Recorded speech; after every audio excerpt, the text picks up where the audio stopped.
Genesis, ang paglikha. Unang kabanata. Nang pasimula, nilikha ng Diyos ang langit at ang lupa. Ang mundo noon ay wala pang anyo at wala pang laman. Ang tubig na bumabalot sa mundo ay balot ng kadiliman, at ang Espiritu ng Diyos ay kumikilos sa ibabaw ng mga tubig. Sinabi ng Diyos, magkaroon ng liwanag, at nagkaroon nga ng liwanag. Nasiyahan ng Diyos sa liwanag na nakita niya. Pagkatapos, inihiwalay niya ang liwanag sa kadiliman. Tinawag niyang araw ang liwanag, at gabi naman ang kadiliman. Lumipas ang gabi at dumating ang umaga. Iyon ang unang araw.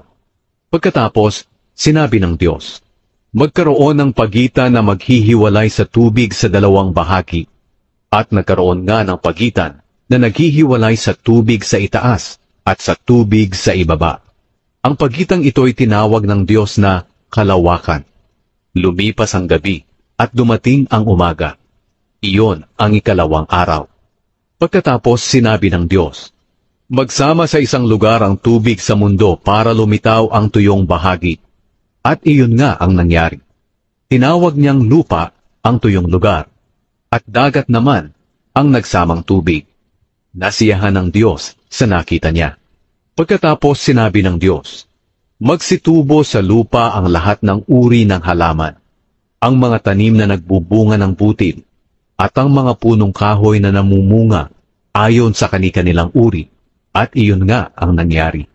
Tumubo sa lupa ang lahat ng uri ng halaman, ang mga tanim na nagbubunga ng butid, at ang mga punong kahoy na namumunga ayon sa kani-kanilang uri. Nasiyahan ng Diyos sa nakita niya. Lumipas ang gabi at dumating ang umaga. Iyon ang ikatlong araw. Pagkatapos sinabi ng Diyos, magkaroon ng mga ilaw sa kalangitan para ihiwalay ang araw sa gabi, at magsilbing palatandaan ng pagsisimula ng mga panahon, araw at taon. Magningning ang mga ito sa kalangitan para magbigay liwanag sa mundo. At iyon nga ang nangyari. Nilikha ng Diyos ang dalawang malaking ilaw. Ang pinakamalaki ay magliliwanag kung araw, at ang mas malaki ay magliliwanag kung gabi. Nilikha rin niya ang mga bituin. Inilagay ng Diyos ang mga ito sa kalangitan para magbigay liwanag sa mundo kung araw at gabi, at para ihiwalay ang liwanag sa dilim. At nasiyahan ng Diyos sa nakita niya. Lumipas ang gabi at dumating ang umaga. Iyon ang ikaapat na araw. Pagkatapos sinabi ng Diyos, magkaroon ng iba't ibang hayop sa tubig, at magsilipad ang iba't ibang hayop sa himpapawid. Kaya nilikha ng Diyos ang malalaking hayop sa dagat, at ang lahat ng uri ng hayop na nakatira sa tubig, at ang lahat ng uri ng hayop na lumilipad.